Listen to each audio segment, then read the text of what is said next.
you never want to have injuries of any sort, but I think we understand that's part of baseball. It's part of going through 7, 8 month, 9 month season. I would have preferred it didn't happen before our first spring training game, but I do think we're built to withstand this. The rest of our guys are throwing the ball very well. Both Sean and Frankie seem to be progressing, at least for now, along the time frames we anticipated at the front end, which is a good thing.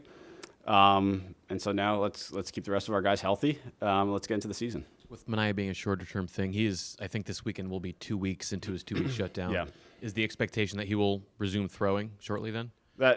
So I think the next step will be early next week, Monday, Tuesday, kind of retest, reimage, and then if all is good, then we progress into the throwing program. So we'll have more information Monday, Tuesday. You mentioned them in your answer there, but just what have been your takeaways on that next wave of guys, McGill, Canning, Blackburn as well? I think all of our starters, including Petey, including Senga, what we saw the other night, certainly Clay Holmes throughout spring, have thrown the ball very well, and that is very encouraging. A number of them came to camp maybe working on something a little bit different, and say by and large, those new projects have gone well. That's always fun for us to watch in camp, fun for you guys to watch in camp. You never really know how it plays going into the regular season, but it's going well. And I think we feel pretty good about where our starting staff is at the moment. What are your impressions of Sproat at this point, and how far away could he be? Yeah, it's tough not to be impressed. He carries himself very well. I think he's very focused. He's still growing and adding to his arsenal, which is exciting for a guy who's as talented as he is and has flown through the minor leagues at the rate that he has. We also believe he still has development left, and we want to see him really have significant success at the AAA level.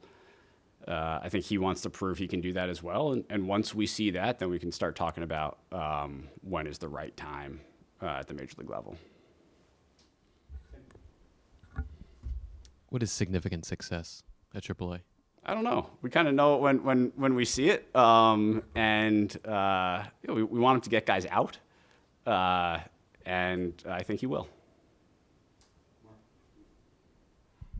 With him and with Tidwell and a few of these guys, are you pretty happy with the state of your pitching development system right now? I think we have a lot of people here who, let's say, over the last 3 years, 4 years, have worked really hard to get our pitching development into a place where we can compete with some of the top pitching development teams in baseball, and I think we're getting to that point. And I think we're beginning to see this wave of prospects get to the upper levels of the minor leagues, and now the next step is we have to successfully transition them to the big leagues, and that's the next test in our overarching developmental philosophies.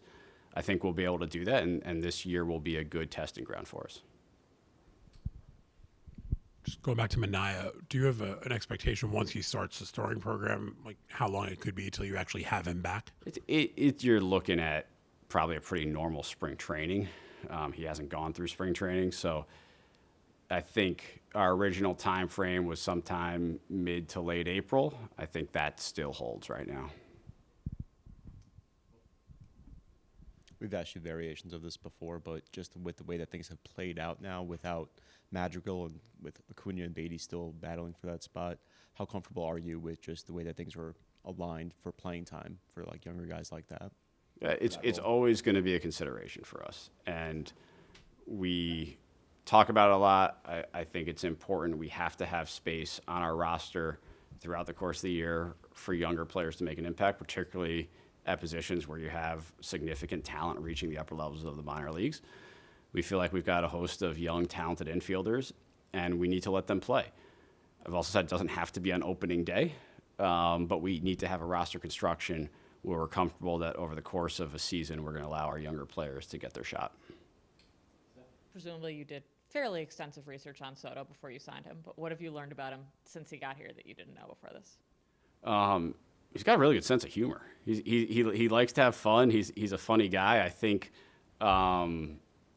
when you watch him across the field, he takes his craft so seriously. And that's also what came across in our meetings with him, is how seriously he takes his craft, how much he thinks about hitting. I think seeing him interact with his teammates on a daily basis, interact with the staff on a daily basis, it's business when it's in the cage, and it's business when it's out there. And then when it's back there, it's fun and it's humor and it's smiling. That's cool to see. Has he gotten you? Not yet, but I'm sure he's working on it. You've had 2 starters go down. You've had a utility guy go down.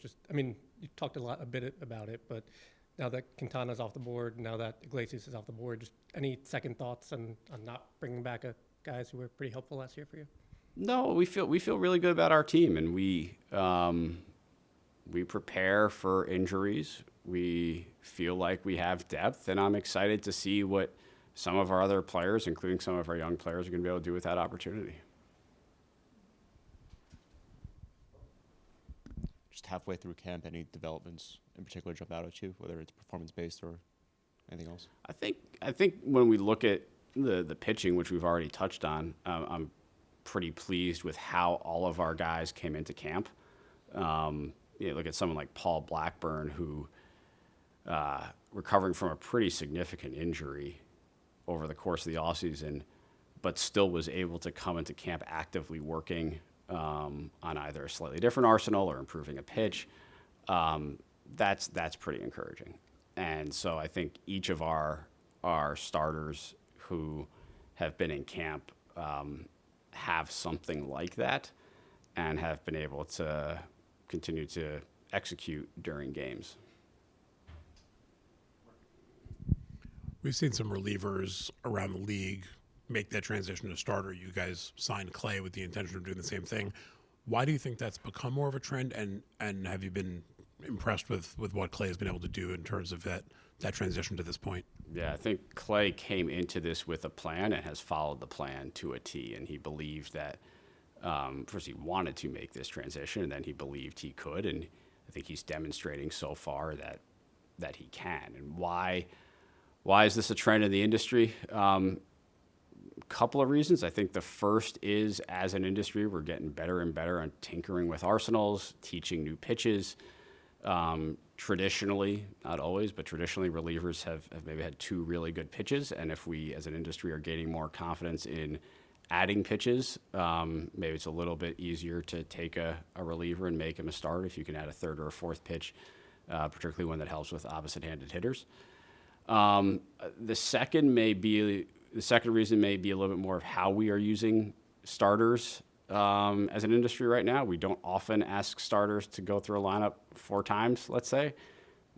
We may not ask them to turn over a lineup 3 times.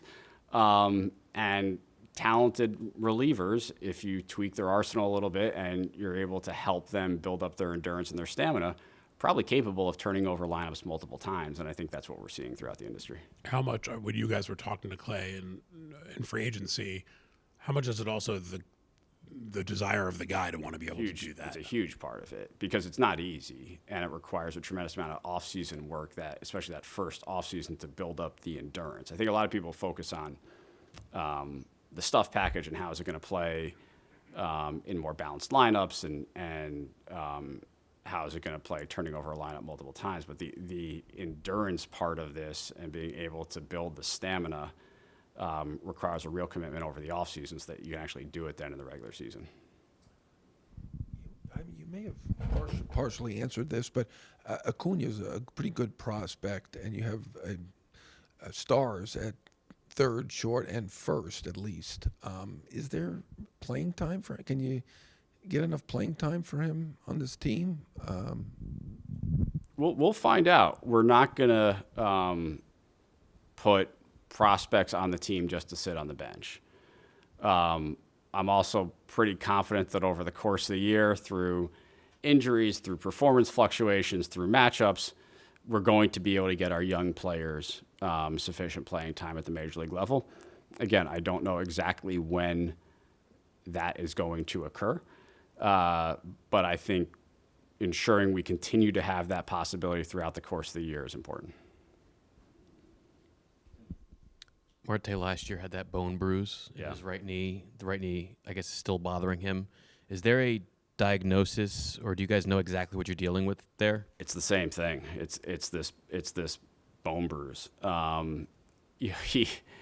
He had told me early in camp, basically, I've played through pain my entire career.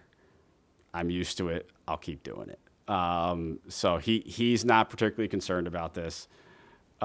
He performed at a really high level in September and October for us, despite battling a much more severe version of this. We've now had an off season to treat and recover. So I expect he's going to be able to battle through this. And we'll find out more as we get into the next couple of weeks here. And with Daniel Nunez, a slow camp coming off the flexor issues last year, what is the plan there for his next 3 weeks leading up to opening day, and also the chances that arm stuff, elbow stuff pops up? Always a chance. He feels really good right now.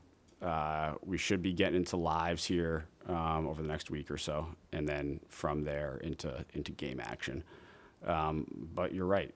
When you've had recurring elbow issues like he has, it's always going to be in the back of our minds, and it's always a possibility. What can you guys do to protect him against that? Look, you try to train the best you can. We're going to monitor usage the best we can. At the end of the day, if you're in a major league bullpen, you got to be available. And so that's a little bit of a balance we'll try to strike. More questions if nobody else has questions. What has been the most surprising thing to you in camp so far?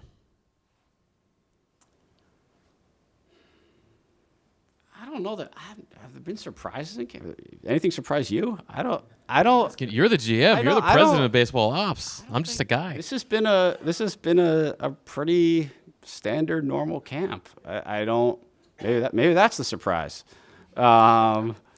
It's been calm. I think we have a group of coaches who know what their jobs are, who are very focused on getting our players ready. I think we have a group of players who know how to get ready for a major league season and are very focused on getting ready for a major league season. That's where everyone's priorities are. Everyone understands what the expectations are for us. So not a lot has surprised me yet.